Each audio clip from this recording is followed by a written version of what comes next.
आप लोगों को फिर से वेलकम करता हूं अपने इस channel Iqra coaching and guidance में। और आज हम जो पढ़ेंगे चैप्टर वो है साउंड का दूसरा पार्ट जो हम पढ़ने जा रहे हैं। तो अब तक अगर आप लोगों ने मेरा चैनल सब्सक्राइब नहीं किया है तो मेरा चैनल सब्सक्राइब कीजिए और बेल आइकॉन को दबाना बिल्कुल भी ना भूलिएगा। और साथ में जो पास में जो नोटिफिकेशन में ऑल का जो साइन आता है बेल आइकॉन के पास में, तो उसको ज़रूर दबाना ना भूलिएगा ताकि जो भी नई नोटिफिकेशंस आए वो फ़ौरन आपको मिल जाए। थोड़ी माफ़ी चाहता हूँ, कुछ ज़्यादा बिजी हो गया था, इसकी वजह से मैं वीडियोस जो है मुसलसल डाल नहीं पाया था, लेकिन अब कोशिश रहेगी कि मुसलसल जो है वो वीडियो डाल दूँ। तो हमारा जो आज का जो टॉपिक रहेगा वो साउंड के बारे में रहेगा, जो कि हम पार्ट 2 डिस्कस करने वाले हैं। अब पार्ट 2 में हम जो है क्या क्या पढ़ेंगे उसके बारे में हम जो है डिस्कस कर लेते हैं। तो पिछली क्लास में हमने बहुत सारी चीज़ें पढ़ ली थी, जैसे साउंड किस तरह प्रोड्यूस होती है और प्रोपगेशन किस तरीके से होता है साउंड का, लॉन्गिट्यूडनल वेव्स के बारे में पढ़ा, ट्रांसवर्स वेव के बारे में पढ़ा, कुछ टर्मिनोलॉजीज़ थी जो हमने जो है साउंड के बारे में पढ़ी थी। अब आज जो है हमने जो पढ़ना है वो हम एको के बारे में पढ़ेंगे और रिवर्बरेशन के बारे में पढ़ेंगे। इन सब चीज़ों के बारे में जो है हम पढ़ने जा रहे हैं। तो आप लोगों से फिर से मैं कहूँगा कि चैनल को सब्सक्राइब करना बिल्कुल भी ना भूलें ताकि जो भी नोटिफिकेशंस हों आपके पास फ़ौरन पहुँच जाए। तो आइए फिर स्टार्ट करते हैं। तो साउंड में जो दूसरा चैप्टर है जो मैं स्टार्ट करने जा रहा हूँ, दूसरा पार्ट इसका, सबसे पहले मैं इसमें कवर करूँगा एको को, कि एको क्या चीज़ होती है बेसिकली। तो एको जो है रिफ्लेक्शन ऑफ साउंड की ही एक कैरेक्टरिस्टिक है। तो अगर आप देखो एग्जाम्पल के तौर पे, आपने रिफ्लेक्शन किस तरीके से देखा था साउंड का, आपने कुछ इस तरीके से देखा था कि एक साउंड वेव आई थी और आकर जो है वो रिफ्लेक्ट हो गई थी। इसको हमने जो है इंसिडेंट वेव कहा था, और इस वाली को जो दूसरी थी हमने इसको जो है वो रिफ्लेक्टेड वेव कहा था। तो ये दो तरीके की वेव्स हमने यहाँ पर देखी थी। तो जितना एंगल जो था इस इंसिडेंट वेव का होता था उतने ही एंगल पर ये इंसिडेंट वेव रिफ्लेक्ट हो जाती थी।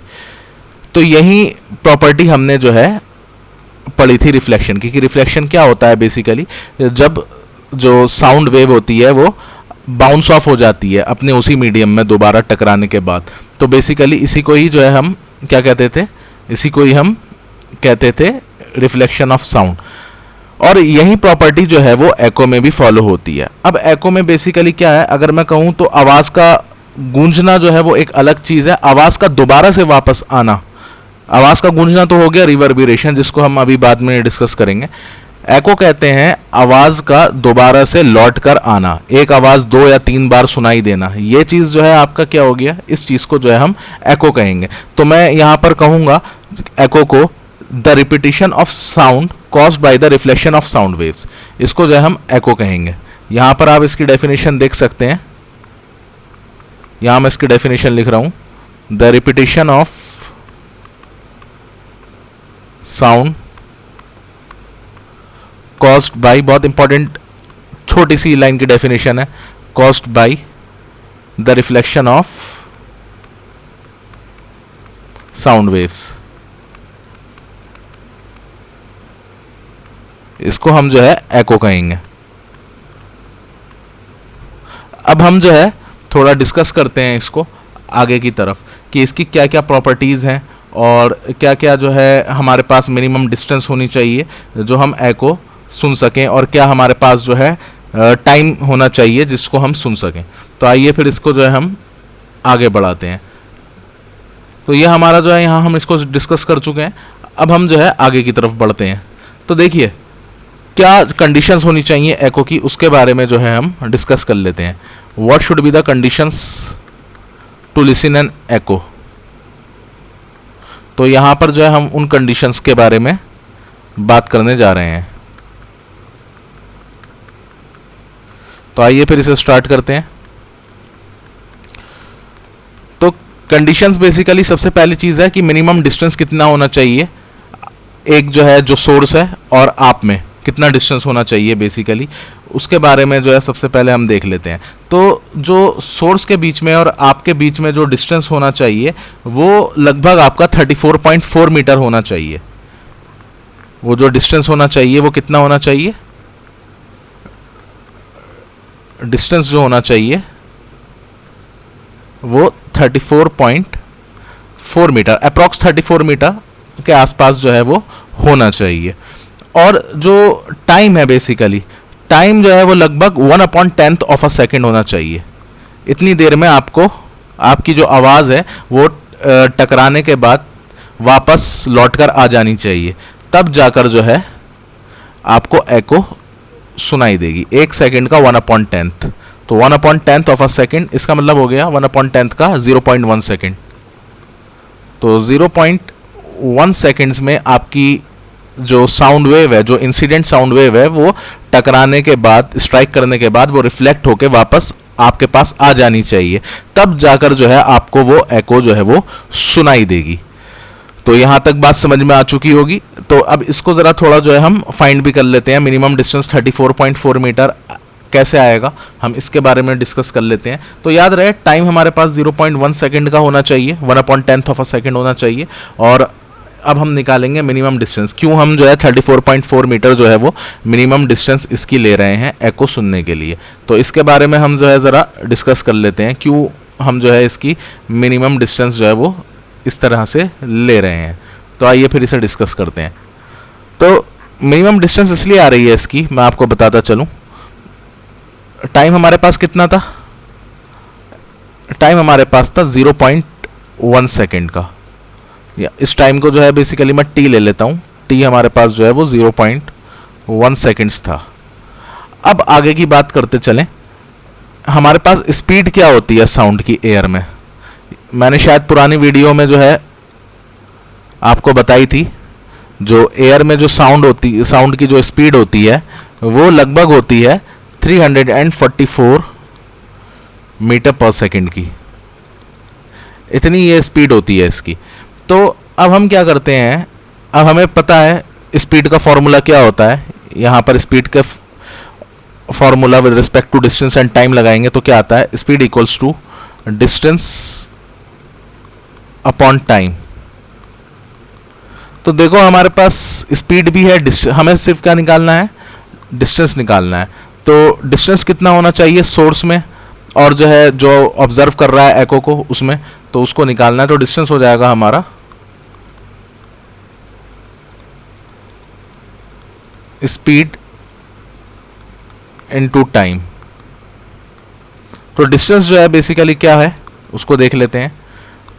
अगर जो है मैं इस स्पीड को 344 को 1/10 यानी 0.1 सेकेंड से मल्टीप्लाई करता हूँ, तो मेरे पास ऑब्वियस सी बात है ये कितना आ जाएगा मल्टीप्लाई करने के बाद या 10 से डिवाइड करने के बाद, 34.4 मीटर जो है मेरे पास ये डिस्टेंस आ जाएगी। तो ये चीज़ यहाँ प्रूव हो चुकी है कि लगभग आपके पास जो मिनिमम डिस्टेंस होना चाहिए वो 34.4 मीटर का आपके पास जो है वो होना चाहिए। अब हम आगे की बात करते हैं रिवर्बरेशन की, कि ये रिवर्बरेशन क्या है, एको और रिवर्बरेशन में जो है वो क्या फ़र्क है, इसके बारे में जो है हम देख लेते हैं। तो देखो एको के बारे में तो हमने देख लिया, एको क्या थी बेसिकली, एक बार फिर से बता देता हूँ, ज़्यादा टाइम मैं इसमें लेना नहीं चाहूँगा। ये एक ऑब्जर्वर है, तो इसने क्या करा, इसने साउंड प्रोड्यूस करी, साउंड जाएगी, यहाँ से साउंड गई और साउंड जाकर जो है इसके पास वापस लौट कर आ जाएगी। तो बेसिकली क्या हुआ, यहाँ से ये टकराई और इसी के पास ही जो है वो क्या हो गई, वापस हो गई।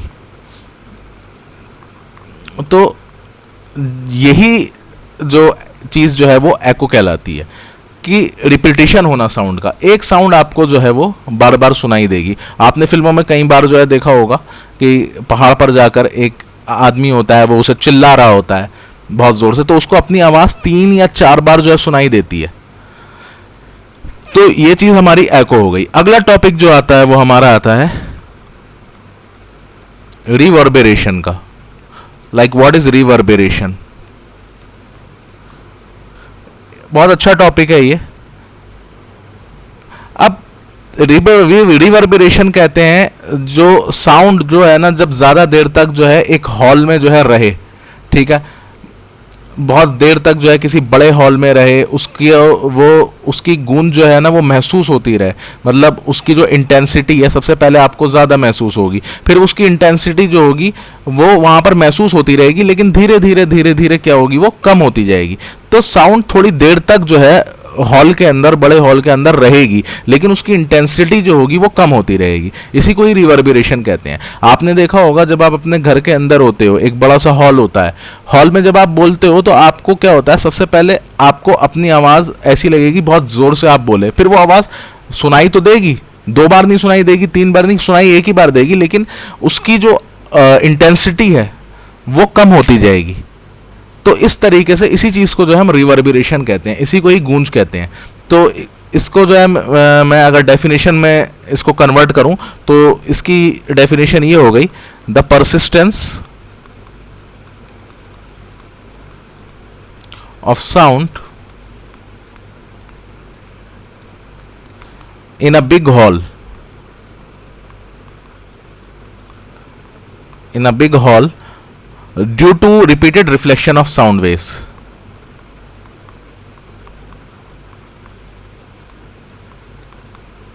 तो ये हमारी जो है रिवर्बरेशन की डेफिनेशन हो गई। उम्मीद करता हूं यहां तक आपको जो है समझ आ गई होगी कि रिवर्बरेशन जो है वो क्या होता है। लेकिन ये रिवर्बरेशन जो है, ये गूंज जो है घर में हो रही है, ठीक है, लेकिन अगर आप बड़े बड़े हॉल्स में देखो जहाँ स्पीचेस वगैरह होती हैं, और जैसे आप अपने स्कूल का ऑडिटोरियम देखो, अगर बहुत बड़ा सा आपका ऑडिटोरियम है तो वहाँ पर जो है दिक्कत होगी। क्यों? क्योंकि अगर जाहिर सी बात है गूंज ज़्यादा होगी, रिवर्बरेशन ज़्यादा होगी, तो आपको फिर स्पीच समझने में भी बहुत ज़्यादा दिक्कत आने वाली है। तो इसलिए जो है क्या होगा, उस टाइम पर आपको डिस्टर्बेंस होगा, क्योंकि आवाज़ गूंजेगी, आपको समझ में मुश्किल से आएंगी चीज़ें, पीछे वालों को खासकर जो है बहुत ज़्यादा मुश्किल होती है समझने में। तो लिहाजा उस चीज़ को रिड्यूस करने का कुछ तरीका होता है, रिवर्बरेशन को जो है रिड्यूस करने का तरीका होता है। तो वो किस तरीके से जो है रिड्यूस होती है रिवर्बरेशन, उसके बारे में जो है हम बात कर लेते हैं। तो हमारा जो अगला हेडिंग है वो ये है कि हम कौन कौन से जो है वो मेथड्स लेंगे रिवर्बरेशन को रिड्यूस करने के, इसको हम देख लेते हैं। तो आइए फिर इसको देखते हैं, मेथड्स टू रिड्यूस रिवर्बरेशन। तो हमारे पास कौन कौन से मेथड्स हैं उसको हम देख लेते हैं।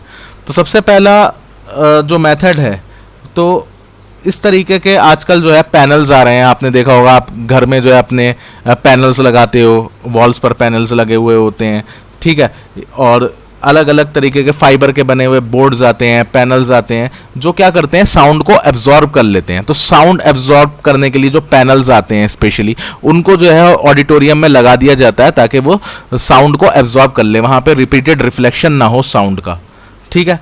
तो इस तरीके से जो है हम वहाँ पर जो है रिवर्बरेशन को रिड्यूस कर सकते हैं। तो यहाँ पर मैं लिख दूँ साउंड एब्जॉर्बर्स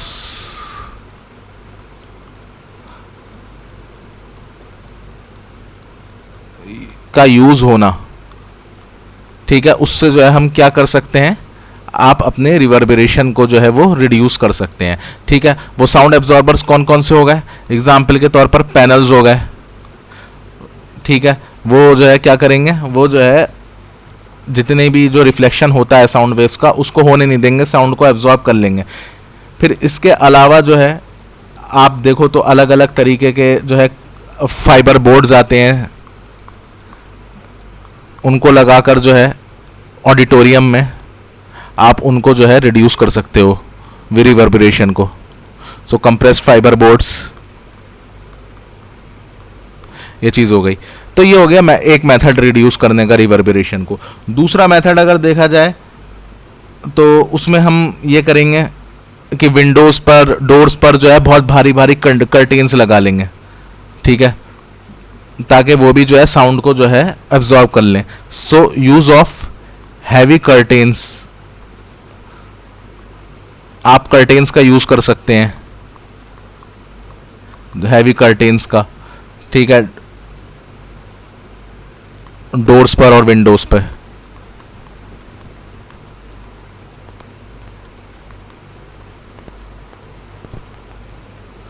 अच्छा, अगर बड़े बड़े ऑडिटोरियम हैं जहाँ पर बहुत सारी सीट्स लगी हुई हैं, तो वहाँ पर क्या होता है, आजकल जो सीट्स वगैरह भी आ रही हैं वो भी जो है साउंड एब्जॉर्ब मटेरियल्स की जो है वो बनी हुई होती हैं, वो क्या करती हैं, साउंड को एब्जॉर्ब कर लेती हैं। तो ये कुछ तरीके हैं जो है रिवर्बरेशन को रिड्यूस करने के। तो उम्मीद करता हूँ यहाँ पर आपको जो है ये समझ में आ गया होगा। तो आइए अब हम जो है कुछ रेंज ऑफ हियरिंग के बारे में बात कर लेते हैं। ये शायद मैं पिछली क्लास में भी टॉपिक पढ़ा चुका हूँ, लेकिन इसको मैं समझता हूँ दोबारा से जो है मुझे पढ़ाने की ज़रूरत है। तो हम जो है अब रेंज ऑफ हियरिंग के बारे में जो है वो बात करेंगे कि रेंज ऑफ हियरिंग क्या होती है बेसिकली। तो आइए फिर जो है इसे स्टार्ट करते हैं। So range of hearing. So अगर आप एक नॉर्मल ह्यूमन बीइंग को देखो सबकी एक अपनी रेंज होती है चीज़ों को सुनने की और चीज़ों को देखने की। एक फ्रीक्वेंसी होती है, एक पार्टिकुलर फ्रीक्वेंसी होती है जिसमें हम चीज़ों को सुन सकते हैं, चीज़ों को देख सकते हैं। तो अगर मैं साउंड की बात करें तो साउंड को भी सुनने की इंसान की एक रेंज होती है। हाँ, इतनी फीबल साउंड्स होती हैं, इतनी हल्की साउंड्स होती हैं जो हमें सुनाई नहीं देती, लेकिन उन साउंड्स को जो है एनिमल्स सुन सकते हैं। बहुत से एनिमल्स ऐसे होते हैं जो सुन सकते हैं। बैट्स जो है वो अल्ट्रासोनिक साउंड्स को सुन सकती हैं। बहुत से एनिमल्स होते हैं जो इंफ्रासोनिक साउंड्स को सुन सकते हैं। अब अल्ट्रासोनिक साउंड्स क्या होती हैं, इंफ्रासोनिक साउंड्स क्या होती हैं, उसके बारे में भी जो है हम डिस्कस कर लेते हैं। तो देखो, एक नॉर्मल जो रेंज ऑफ हियरिंग होती है ह्यूमन बीइंग की, वो होती है 20 हर्ट्ज से 20 किलो हर्ट्ज तक। अब 20 हर्ट्ज से 20 किलो हर्ट्ज का मतलब ये हो गया, किलो में जो है बेसिकली 1000 अगर हम मल्टीप्लाई करते हैं 20 से 1000 को, तो वो 20,000 हर्ट्ज हो जाता है। सो 20 हर्ट्ज से 20,000 हर्ट्ज तक की फ्रीक्वेंसी जो होता है, ये इंसान जो है वो सुन सकता है इसके बीच में। अगर इससे कम हो जाती है, लेस देन 20 हर्ट्ज हो जाती है अगर, तो ये जो साउंड कहलाती है, फिर वो ये जो वेव्स कहलाती हैं इससे कम रेंज ऑफ फ्रीक्वेंसी की, इनको हम कहते हैं इंफ्रासोनिक। ये वाली आवाज़ें भी इंसान नहीं सुन सकता, इंफ्रासोनिक साउंड वेव्स। और अगर बड़ी हो 20 किलो हर्ट्ज से, या मैं यहाँ पे 20,000 हर्ट्ज लिख रहा हूँ ताकि कंफ्यूजन ना हो, सो 20,000 हर्ट्ज से अगर बड़ी हैं, इन साउंड्स को जो है हम, इन साउंड वेव्स को अल्ट्रासोनिक साउंड वेव्स कहते हैं। सो उम्मीद करता हूँ यहाँ तक आपको जो है ये चीज़ समझ में आ गई होगी। तो कुछ एग्जाम्पल्स हैं बेसिकली इसके, जैसे इंफ्रासोनिक साउंड्स का एक एग्जाम्पल मैं दे देता हूँ। जैसे राइनोसोरस होते हैं, राइनोसोरस गेंडा। राइनोसोरस जो है ये कम्युनिकेट करते हैं आपके 5 हर्ट्ज की भी फ्रीक्वेंसी से कम में, एक दूसरे से कम्युनिकेट करते हैं 5 हर्ट्ज की भी फ्रीक्वेंसी से कम में।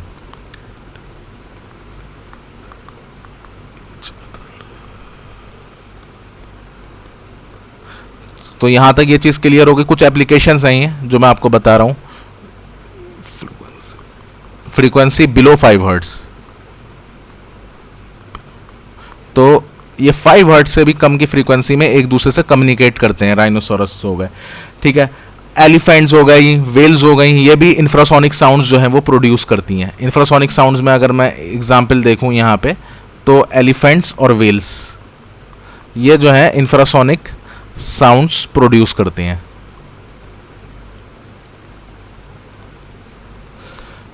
इसके अलावा जो बैट्स होते हैं वो अल्ट्रासोनिक जो है, जैसे डॉल्फिन्स हो गई, बैट्स हो गए, रैट्स हो गई, ये सब जो है क्या करते हैं, अल्ट्रासोनिक साउंड वेव्स जो है ये सुन भी सकते हैं, और बैट्स जो है वो प्रोड्यूस भी कर सकते हैं, बैट्स और डॉल्फिन्स। सो ये जो है इनके एग्जाम्पल हो गए, बैट्स, रैट्स, डॉल्फिन्स एटसेट्रा। तो ये हमारे कुछ एग्जाम्पल हो गए। डॉग्स भी इसी एग्जाम्पल में आते हैं। तो उम्मीद करता हूँ यहाँ तक आप लोगों को जो है वो समझ में आ गया होगा। अब ज़रा हम एक बहुत इम्पॉर्टेंट जो टॉपिक है उसके बारे में जो है हम बात कर लेते हैं। फिर जैसे कि एक मैं टॉपिक लेना चाहूँगा, application of reflection of sound. बहुत इंपॉर्टेंट और बहुत अच्छा टॉपिक है जो कि हमें लेना ही लेना है। सो क्या क्या एप्लीकेशंस हैं रिफ्लेक्शन ऑफ साउंड की, इसके बारे में जो है हम बात कर लेते हैं। सो application of reflection of sound, इनके बारे में जो है मैं बात करूंगा कि क्या क्या जो है एप्लीकेशंस हैं साउंड के रिफ्लेक्शन की। तो आइए से स्टार्ट करते हैं। तो रिफ्लेक्शन ऑफ साउंड हमने देख लिया क्या होता है। इंसिडेंट साउंड वेव जाकर टकराती है, रिफ्लेक्ट होकर जो है वापस आ जाती है। ये तो एक जो है तरीका हो गया रिफ्लेक्ट होने का, कैसे रिफ्लेक्शन होता है साउंड। लेकिन इसी चीज़ को जो है अप्लाई किया जा सकता है अलग अलग इंस्ट्रूमेंट्स के अंदर, जो फिर वो हमारी जो है लिए इस्तेमाल हो सकें। तो किस तरीके से हम इस्तेमाल कर सकते हैं उसको देख लेते हैं। जैसे किन इस प्रॉपर्टी पर आपके जो है लाउड स्पीकर्स बने हुए होते हैं। जो लाउड स्पीकर्स होते हैं ये इस प्रॉपर्टी के ऊपर जो है बिल्ड होते हैं। इसी तरीके से जो मेगाफोन हो गया, शहनाई हो गई, ये सब जो है रिफ्लेक्शन ऑफ साउंड की प्रॉपर्टी पर बने हुए होते हैं।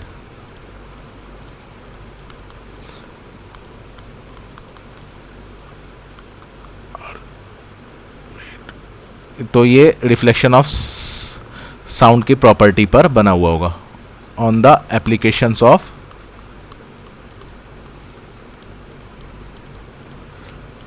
Reflection of sound.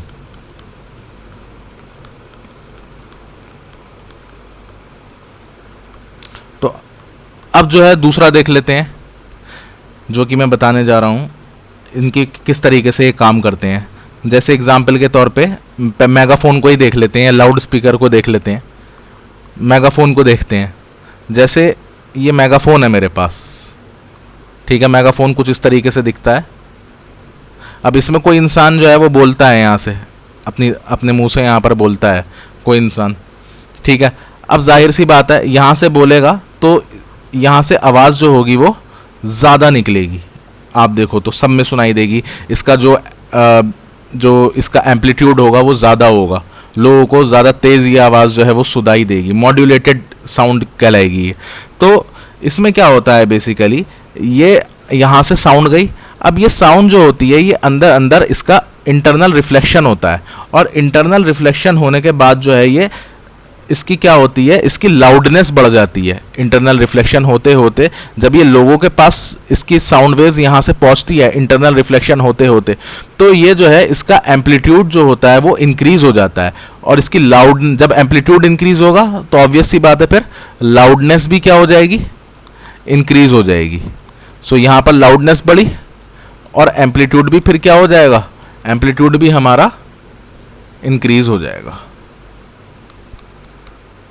तो एम्पलीट्यूड बढ़ा और फिर लाउडनेस बढ़ी। तो यहां तक आपको बात जो है वो समझ में आ गई होगी। इसी तरीके से डॉक्टर का जो स्टेथोस्कोप होता है, डॉक्टर का स्टेथोस्कोप भी जो है इसी प्रॉपर्टी के ऊपर बिल्ड है, रिफ्लेक्शन ऑफ साउंड के ऊपर। तो उसकी क्या प्रॉपर्टी है इसके बारे में भी हम डिस्कस कर लेते हैं। देखो जो स्टेथोस्कोप है डॉक्टर का, जो स्टेथोस्कोप होता है, आपने देखा होगा स्टेथोस्कोप डॉक्टर छाती के ऊपर रखता है और उसे फिर जो है जो उसने आले अपने कानों में लगा रखे होते हैं स्टेथोस्कोप के, उसमें उससे जो है हार्ट बीट सुनाई देती है। तो वो बेसिकली क्या होती है, जो आपका स्टेथोस्कोप होता है, जो हार्ट बीट डॉक्टर के जो कानों तक पहुंचती है वो रिफ्लेक्शन ऑफ साउंड वेव्स की वजह से ही पहुंचती है। क्या होती है, हार्ट की जो बीट्स होती हैं, जो स्टेथोस्कोप का बेसिकली आपने देखा होगा ये डायफ्राम होता है, इसके ऊपर जाकर ये टकराती हैं साउंड वेव्स, और साउंड वेव्स टकराने के बाद क्या होती है, फिर ये इंटरनली रिफ्लेक्ट होकर डॉक्टर के कानों तक इस आले के जरिए जो है वो पहुंच जाती हैं। तो इस तरीके से इंटरनल रिफ्लेक्शन जो होता है साउंड वेव्स का, इसके जरिए जो है ये स्टेथोस्कोप वर्क करता है। डॉक्टर जो है आपकी हार्ट बीट का पता लगा पाता है कि प्रॉपर फंक्शनिंग कर रही है या नहीं कर रही है। सो इस तरीके से ये हमारा स्टेथोस्कोप वर्क करेगा। तो उम्मीद करता हूँ आपको जो है ये लेक्चर जो है आज का पसंद आया होगा। अगले लेक्चर में हम जो है बात करेंगे सोनार के बारे में और जो है ह्यूमन ईयर के बारे में कि ये किस तरीके से जो है वर्क करते हैं। तो अगली क्लास बिल्कुल भी मिस ना कीजिएगा और उम्मीद करता हूँ आपको आज का ये सेशन जो है वो बहुत ज़्यादा पसंद आया होगा। अगर कोई गलती हो गई हो तो उसके लिए सॉरी, और कोशिश करूँगा अगली बार से कि और भी अच्छा सेशन आप लोगों के लिए बना पाऊँ, क्योंकि ये बिल्कुल अनप्रिपेयर्ड मैंने सेशन बनाया था। अगली बार से जो है और भी ज़्यादा प्रिपेयर्डनेस के साथ मैं जो है सेशन बनाऊंगा और अब ये सेशंस जो हैं वो कंटिन्यूअस रहेंगे। उम्मीद करता हूँ आपको ये सेशन बहुत ज़्यादा पसंद आया होगा। Thanks a lot for watching this and don't forget to subscribe my channel and press the bell icon. Thanks a lot.